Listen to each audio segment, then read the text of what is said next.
forgot how bad it looks. I've seen worse.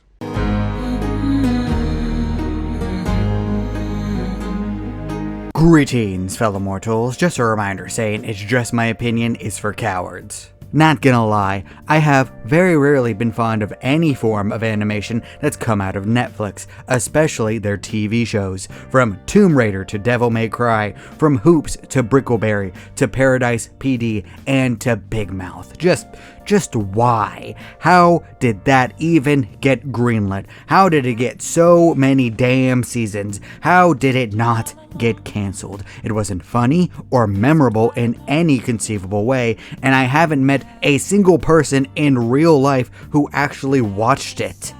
Does that make sense? Ladies and gentlemen, I am not making any sense. None of this makes sense. As such, I went into Haunted Hotel feeling rather skeptical. The bar wasn't just low, it was buried below the dirt, especially because a lot of the advertising made it seem like Rick and Morty, except mostly ghosts and demons. Oh, how exciting. The dynamics of all of the characters reminded me of a mixture of American Dad and Bob's Burgers, both of which I do like, but still such obvious comparisons and inspirations to the point of seeming like a copy did not fill me with confidence. We knew you could do it! But to my complete and utter shock, Haunted Hotel was not what I feared it would be. Yes, you can see all of the various inspirations on the show's sleeves, especially with the voice of Wolf being at the front of the show, but the first season twisted the characters and the formulas just enough to avoid being stale. The animation was actually top quality. The humor was actually on point throughout 90% of it, which is a lot more than most shows nowadays, and the episodic plots took by the number ideas and played with them in unique ways, all adding up to the shocking revelation that I liked it. Now, this isn't the most mind-blowingly good show that I have ever seen. There's a term that I coined after rewatching Psych a few years ago. Some series, movies, games, and books are proud 7s out of 10. They aren't close to the best, but they're just good enough to be so entertaining that you actively want to come back and keep watching it. Come on! Still alive! That is Haunted Hotel in a nutshell, at least for the first 8 episodes. This is a very basic premise. After Nathan, the owner of the hotel, dies and becomes a ghost, Catherine, his sister, inherits his hotel and moves in to run it with her 2 children. Ben is the socially awkward teen character, and Esther is Louise from Bob's Burgers, if Bob Burgers had dark magic. Also, there's Abaddon, a demon possessing the body of a little boy from the 1700s. And yes, he's basically Roger from American Dad's early seasons. The teacher here is supposed to be the most intense and demanding instructor in all of clowning, and it's Roger, isn't it? It's gonna be Roger. Like I said, it's not subtle with its inspirations. Wacky uncle, uptight mom, horny teen boy, conniving little girl, comic relief character. I can even imagine the thought process. Take Has-Been Hotel, tone it down, fuse it with Gravity Falls, add a pinch of The Great North, Bob's Burgers, South Park, Rick and Morty, and a dash of American Dad, and guess what? You have Haunted Hotel. I didn't need to see that.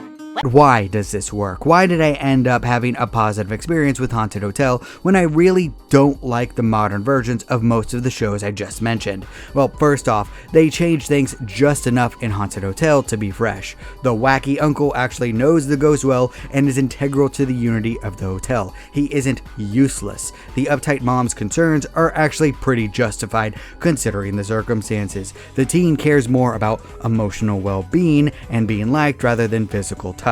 The girl is basically Louise, but with the lack of the unyielding love that is Bob from Bob's Burgers. And the comic relief's humor is timed out well and is actually pretty hilarious at times. I can't tell you why, but I laughed at basically everything he said. He's out of line, but he's right. Abaddon was actually the part of the show which actually surprised me the most. If I had to explain why, or at least try to, it's mostly because they went with the more British style of comedy with him. The majority of his humor comes from quick quips that can be easily missed, and the rest has to do with him being a demonic boomer in a completely different reality than what he wants to be in. He is completely a fish out of water in almost every circumstance, and I just like that about him. It's good. That's right, keep moving! You know what? Yeah. Except you stay. Along with the subtle but necessary twists to the characters, there's also the intangible factors that make this show work. Number one is the fact that the people who are behind Haunted Hotel love horror movies and tropes. Every single episode takes one or more types of scary stories and puts a unique comedic twist on the formula.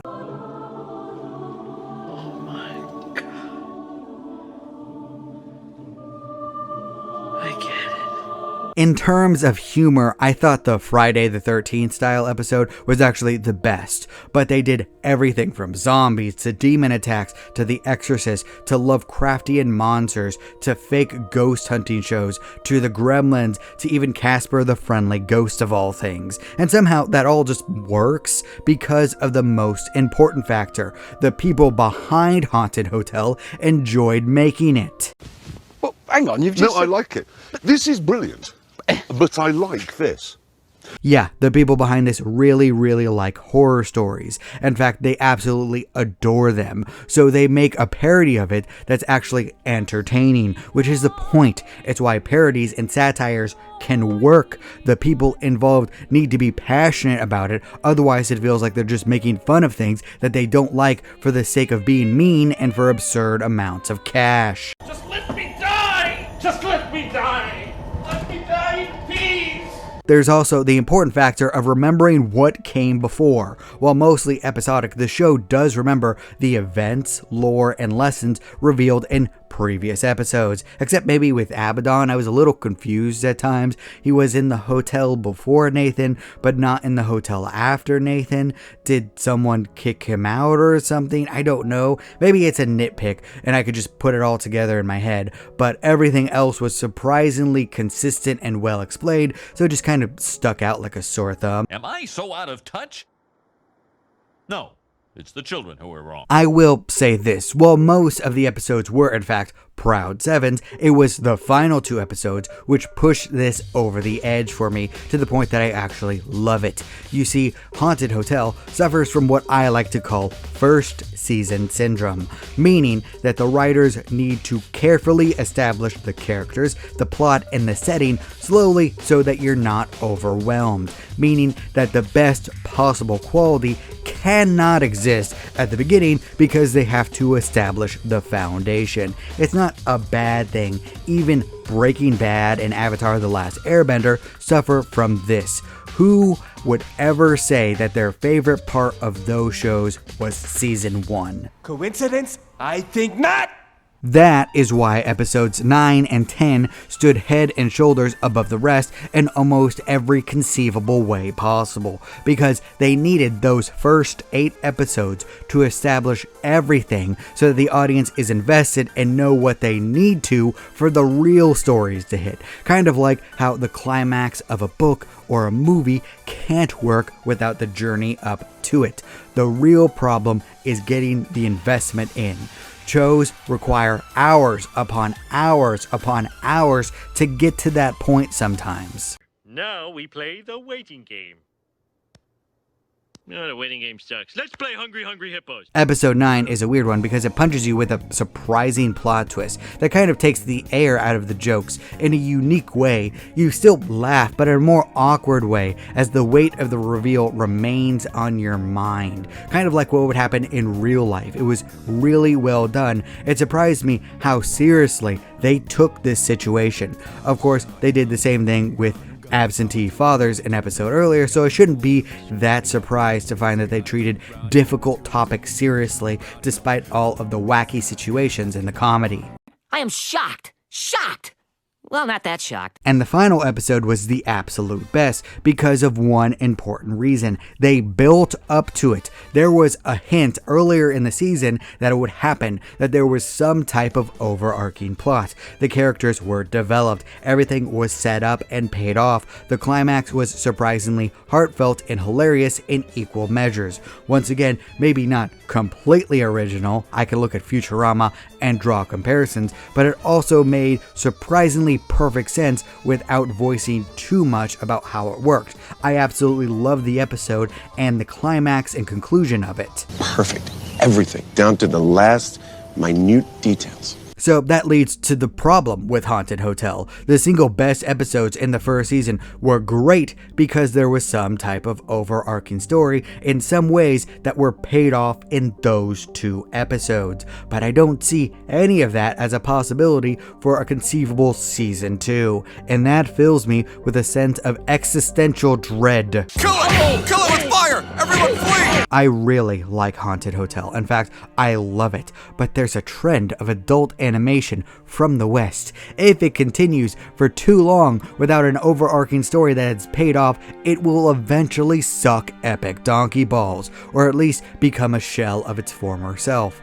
South Park, Rick and Morty, Simpsons, Family Guy, the list goes on forever and ever and ever. Over and over and over and over. Okay, Clay, I get the point. No, you don't! In a lot of ways, the themes and characters of Haunted Hotel remind me a lot of Gravity Falls, which was close to perfect in and of itself. There were a few missteps, but for the most part it was great because there was a story that they wanted to tell which eventually came to an end, and there hasn't been more since. Well, there has been a book lately, but that is acceptable. It doesn't ruin anything that came before. In fact, it enhances it, so good on that guy for making it.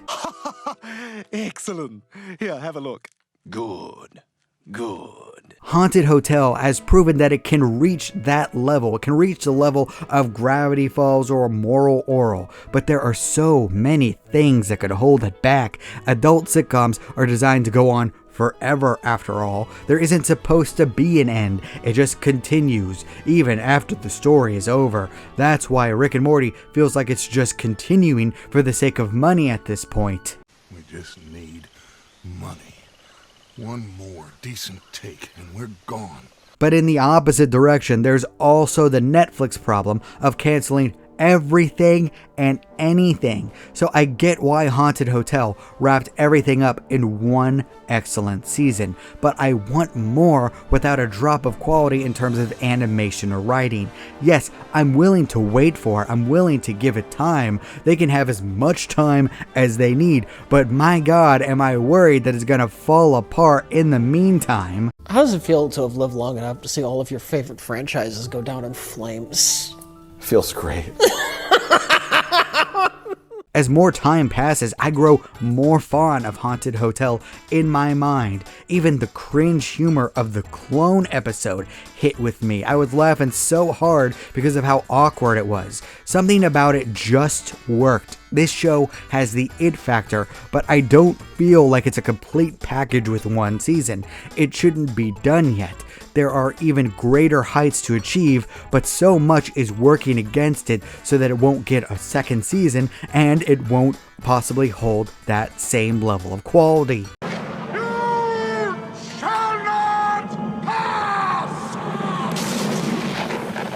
Cancellation and oversaturation exist on either side of the fine line that it walks, and part of me hopes that just stays this little gem in the corner of my heart where it's not ruined by sequels which miss the heart of the story with flanderization, different writers, and people who don't love horror stories like these people did. After all, it's hard to think of anything that hasn't been ruined for me by this point unless it ended on top or if it's like a dragon. But that's different. You either die a hero or you live long enough to see yourself become the villain. For now, I just want to say that I love Haunted Hotel and would readily recommend it to anyone who can tolerate adult humor, which surprisingly doesn't cross the line into being overly raunchy. There is a lot of gore and crude humor, but for some reason it works. It's funny, thoughtful, and intelligent all at once. It was a master of deconstructing tropes while technically playing things straight for the most part.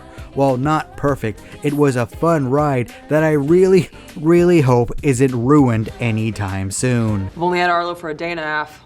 But if anything happened to him, I would kill everyone in this room and then myself. But what do you think? Did you watch Haunted Hotel? Did you like it? Did you hate it? What's your favorite adult sitcom? Do you think that a lot of the things that I listed have gone on too long and you think that this could happen to Haunted Hotel too? Please leave a comment down below. I'd love to hear your thoughts. And remember, if you disagree with everything I have to say, that is perfectly fine. After all, everyone is entitled to their objectively wrong opinion.